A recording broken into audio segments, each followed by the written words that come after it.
What's up, guys? I'll tell you in this video why Tuchel was responsible of England just coming back from 1-0 to 2-1 other than Jude Bellingham. When you look at the network passing of England, they were doing passes horizontal. They were all doing passes horizontal. Of course, you have the wingers right here, and I think the wingers were key on this game just to come back this game from 1-0 to 2-1 by England.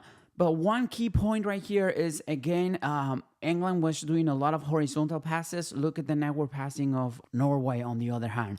They were more distributed. I think Odegaard did a great game. We will see you in the tactics now. But I think one of the biggest mistakes of England in the first half was just doing a lot of horizontal passes, and I think Tuchel saw that, and he rapidly switched over, make England just a different team in the second half. If we look at the match momentums of the game, it was the first half of more about England dominating the game by passing the ball.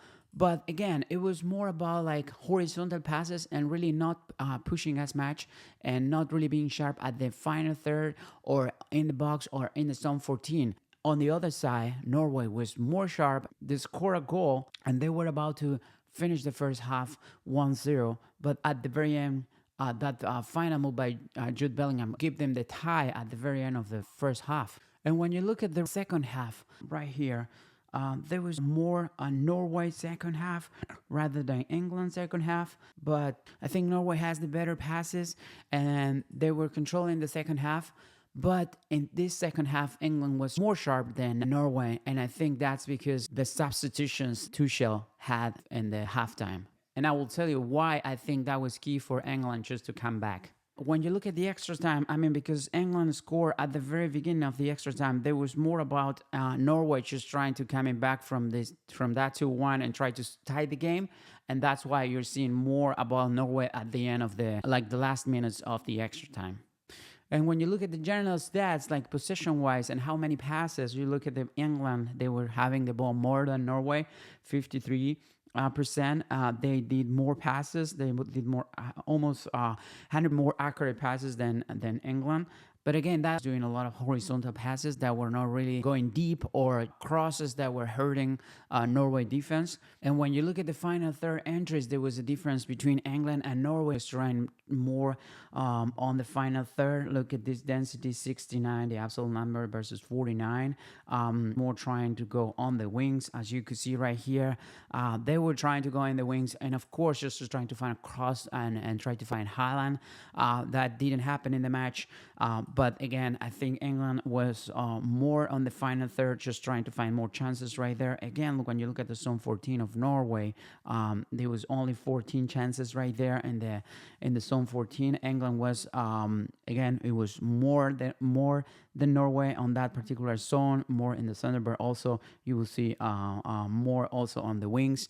I think England has two key substitutions by Tuchel in the halftime that help. Saka and Eze, those two players were key to England and we will see that in the next slides. When you look at the end pass zone and the chance creating zones, you will see clearly that Norway was just trying on the right wing right here. And look at these 9% passes right here. Like almost 10% of the passes of Norway were on the right wing. And when you look at the chance creating zone, look, it's just this part also more towards the right wing. I think that's because first Sorloth, I think Sorloth, they have a great chance that he could pass to Haaland in the first half to put the second goal for Norway. That didn't happen. I don't know why he didn't do that pass. I think it was a big mistake by Norway right there. But other than that, I think they also substitute Sorloth in the second half, and both wings, Bob and Nusa, he did a great job on both wings. But if you see again the data, it will tell you that the right wing of Norway was more about that and being very sharp, especially by Bob, right, by Oscar Bob. Very great game on the right wing by Norway. And when you look at the England, you will see again there is a ton of passes in this particular four boxes, and I think again that has to be with the fact that England in the first half was doing a lot of horizontal passes and not really going deep, and that was a big problem. And I think Tuchel saw that, and he did a great move in the halftime. But also when you look at the chance creating zone, then that changed very rapidly on the second half. They were really trying on the wings. I think England was really trying to put Anthony Gordon on the left wing, or at the second half Saka on the right wing. I think Saka did a great job, and Eze also. But really, Eze was just more trying to be a man in the box, trying to get in the box rather than just being a winger or just trying to dribble on the wing and going deep for center or try to find Harry Kane in the box. And again, I think what is telling you the story about this game is about the first half of England. When you look at the particular players, look at Declan Rice. I don't think he had a great job actually. Look, this is a pass right here. There is a ton of horizontal passes. I don't think he did a great job. I think that's one of the main reasons because he got substituted. But other than that, look at this field right here. There is 0 successful take-ons. Carries leads to the shot. Progressive carries only 2, which are the ones in red. But other than that, he doesn't have any dribble. I think it was a really poor first half by Declan Rice. He has to distribute the game, but not other than that, just putting those sharp balls on the wings or even do some dribbles just to find Jude Bellingham right there on the third half, or even Harry Kane. I think Anthony Gordon was really doing that on the wing, especially on the first goal that Jude Bellingham. It's a brilliant move by Jude Bellingham. But I think Anthony Gordon was just doing that carry and find Jude Bellingham. He didn't go deep. He just stopped on the final third and just find Jude Bellingham right there. I think it was a great move. Again, Declan Rice, I don't think he was having a great job in the first half. That was one of the main reasons. Look at the receiving passes right here, the one that he received. But the defensive action, look at this. Very poor by him. Not really, being in the hole. He just concentrated in this area. Not really something that you are expecting for a player as Declan Rice. You're expecting that he cover more parts of the field. Again, I think it was a really poor game by him. But other than that, when you look at Madueke, look at Noni Madueke, he was also substituted in the first half. Look at the pass map right here on the wing. But again, very poor by him. Only 1 progressive passes. This one right here in red. He had more carries and take-ons.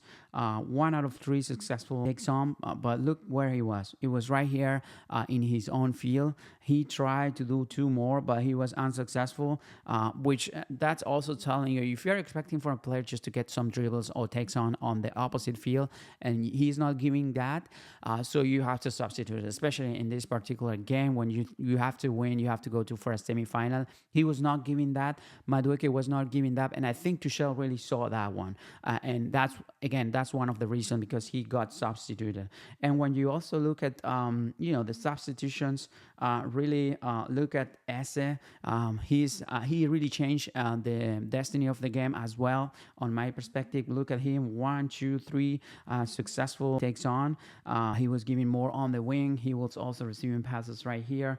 Not a ton of passes by him, but he was also giving much more than Madueke, and I think that contributed overall for England to win the game. But other than Eze, we have to really take a look at about Saka. I think Saka also contributed to win this game. Look at him. Look at these dribbles right here. 2 out of 4 successful takes on, but look where they were. Look where they were, those takes on, like near the box.